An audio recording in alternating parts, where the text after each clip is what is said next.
guys, welcome back. Andrew here, Too Many Projects, Not Enough Time.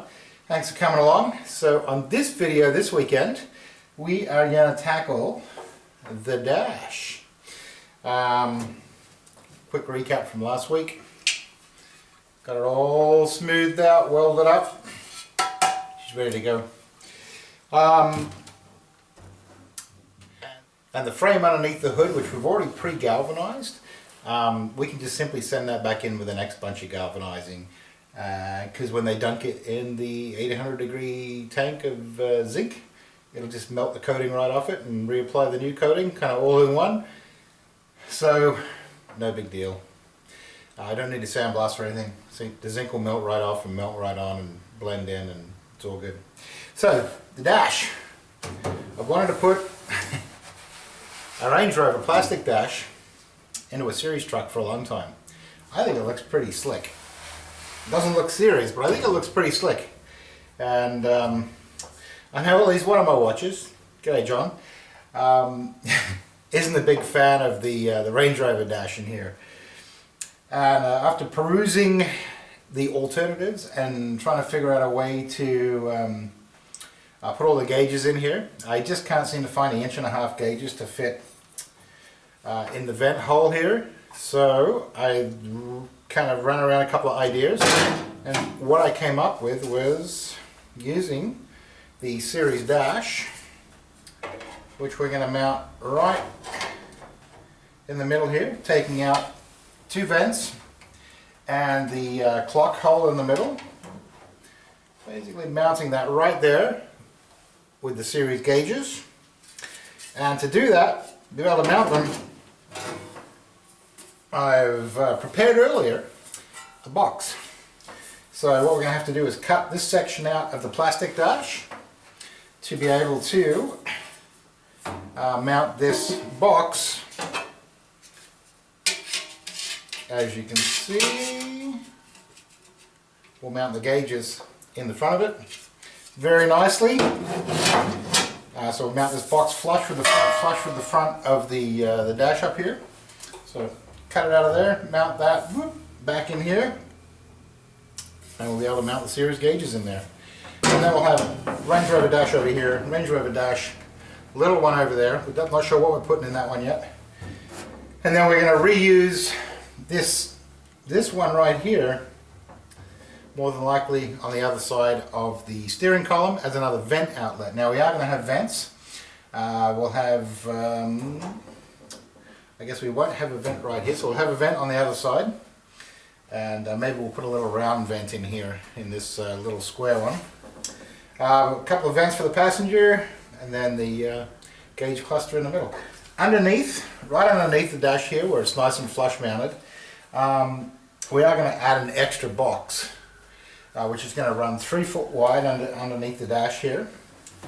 Coming to this bit where it tucks under, coming just 3 inches off the firewall, 2 3/4 inches off the firewall, ending back in here, which will then be kind of welded on the end of this box as well. So that will become the heater ducting then. The heater will be mounted on the footwell on the passenger side, duct through the firewall straight into this square ducting all the way across, so we can set up some foot heaters down below. Also, that will have holes drilled to duct air up through here. And also more ducting. I have these really cool little window vents, plastic window vents, which will cut a couple of slots in the top here and mount these up kind of on top of the dash here as well. We may even add a couple of little, make up a couple of little couple of caps that will be able to either close off the vents on top or even angle the heat depending on the windscreen. So that will direct it up on the windscreen. Let's get at it. Thanks for coming, guys.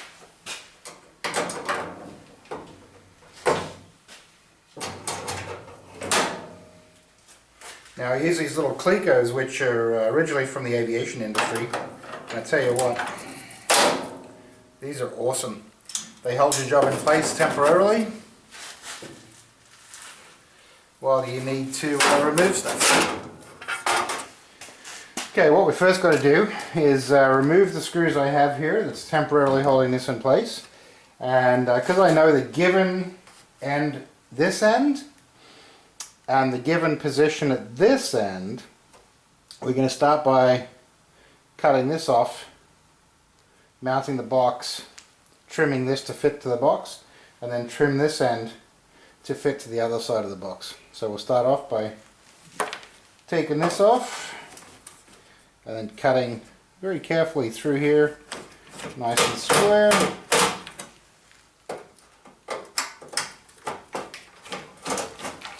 These are just temporary screws until I get something more suitable before the vents go in for final installation. Let's take that over to the saw and do a nice neat cut right.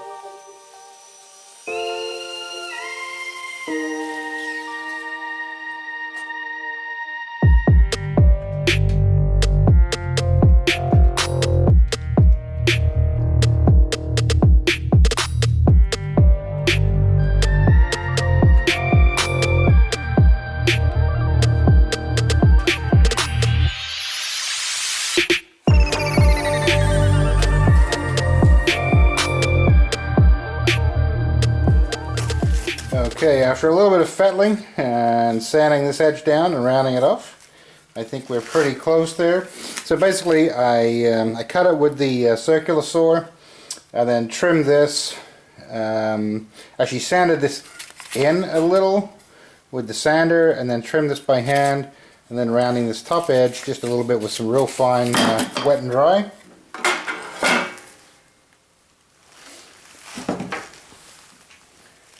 Put this back in, see how it mates up with the box.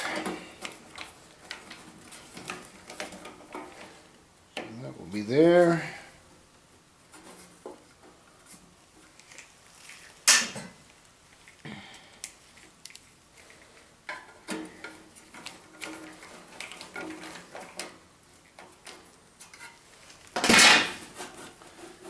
And then with the box flush with this front, that will then just sit inside that edge a little bit. The box will be there, that will be there. Tiny little reveal gap. This is rounded on the edge, this curves around the box. All is good.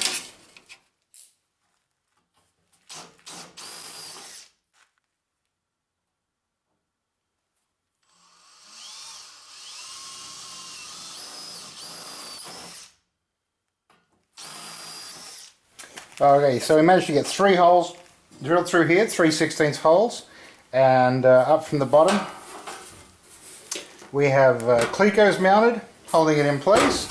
Right now we're going to be using a lot of clecos, and what the clecos do, they're just temporary securers.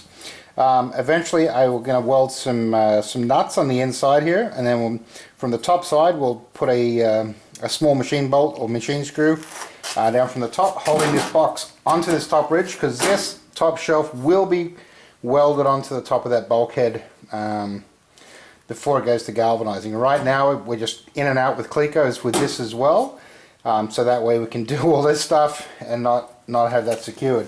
So this is going to be last minute welding, lot of last minute welding as we test fit and try and assemble all this. Alright, so let's put the screws in, see how it fits.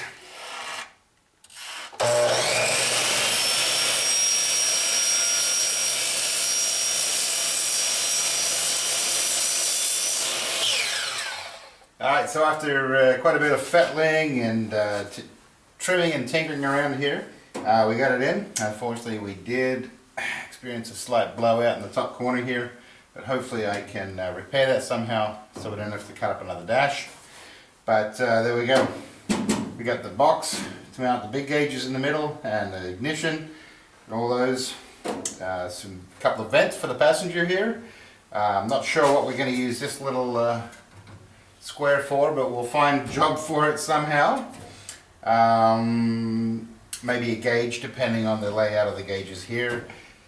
Maybe oil pressure. So there we go.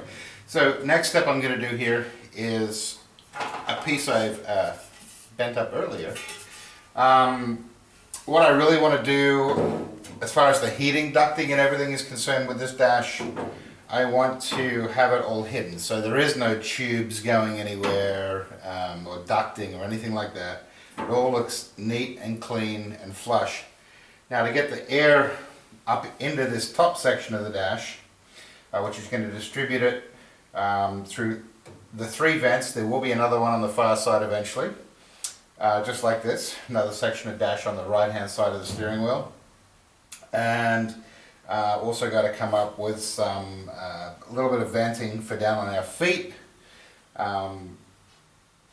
eventually as well, even though I think our feet are going to be kind of toasty and heating's not going to be a problem in the footwell with the lump in front. So where the heater box is going to mount, it's going to mount on top of the footwell right here. Basically it's a kind of a thin unit. It's an aftermarket, it's not a Land Rover one. Trying to stick mostly Land Rover. I did look at the Defender one. It's a little bulky to fit under that hood, and after the last time we kind of monkeyed around fitting stuff under the hood, we're going to go for a more streamlined, slimmer heater box, which is going to sit on top of this footwell. And basically, to fit under the hood, it's going to duct into this area here. So to get the air from coming through the bulkhead here, or firewall, up into this top section, we need to, with this little piece I created earlier, that will basically install right there. And so this piece will actually weld and mount to the center box, so they will all be one with another screw mounting point off the pillar here. That'll keep that in place and tight from wiggling around. And so the hot air will blow through the bulkhead into this box here, and then running between these pillars there is a 2x3 piece of square stock tube, or rectangular stock tube. So, and that runs between pillar to pillar across the top. So from this box we will open up some vent holes, probably some 1.5 inch holes, a series of them on the bottom of that 2x3, as well as open up a couple of these behind these vents as well, which will then duct air up into this area here, spreading the heat right through this 2x3 right across the dash, providing heat coming out the other side there as well, which then, in a future video, I will then notch out a notch across the top of that 2x3 in this top section, allowing for the hot air for the vents to come up through this. And these are our plastic vents, which in another video we'll install up on top of the dash here, giving us window vent heat and a very unintrusive, streamlined, slim vent application system. So that way, once again, there's no big kind of, like the early Land Rovers had that big like hand looking thing coming up spreading hot air there. We're just going to use these in the top of the dash. A little more streamlined, a little less clunky, and a little less noticeable. And that way, if we fold the hood down, we don't have these big vents still sticking up in the future there as well.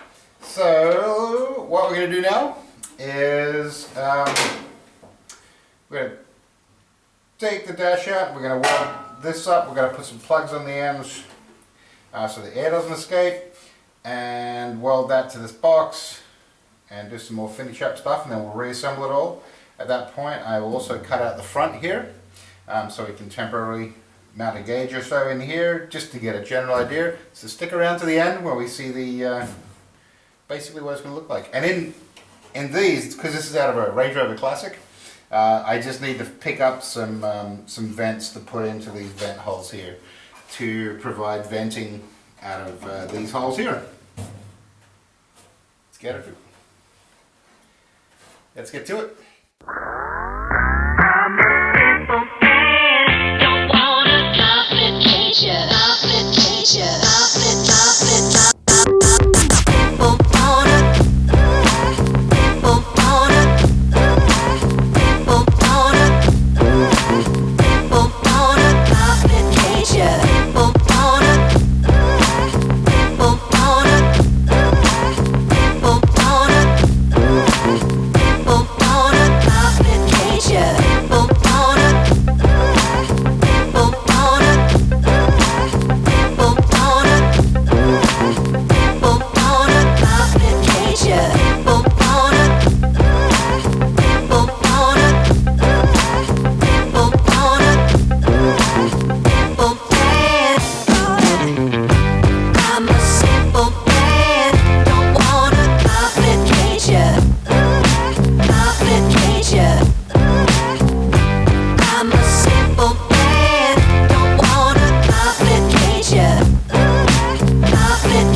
So there we have it.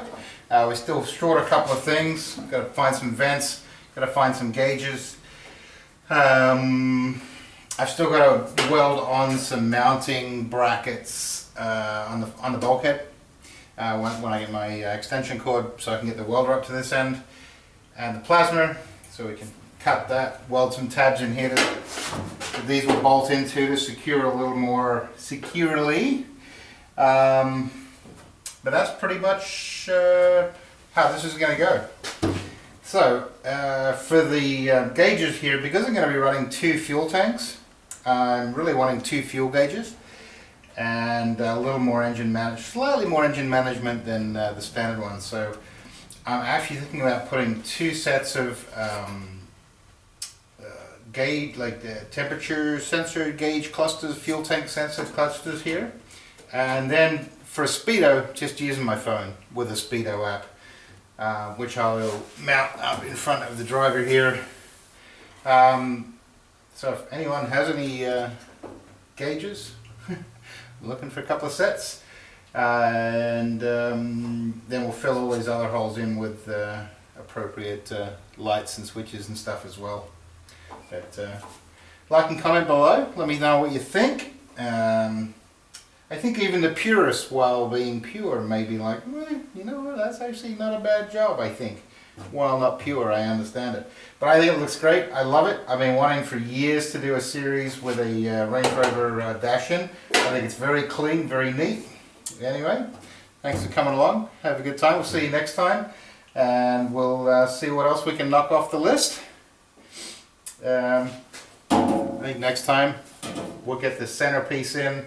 And then we've got to figure out exactly what we're doing for a tunnel connecting it back to the seat box here as well.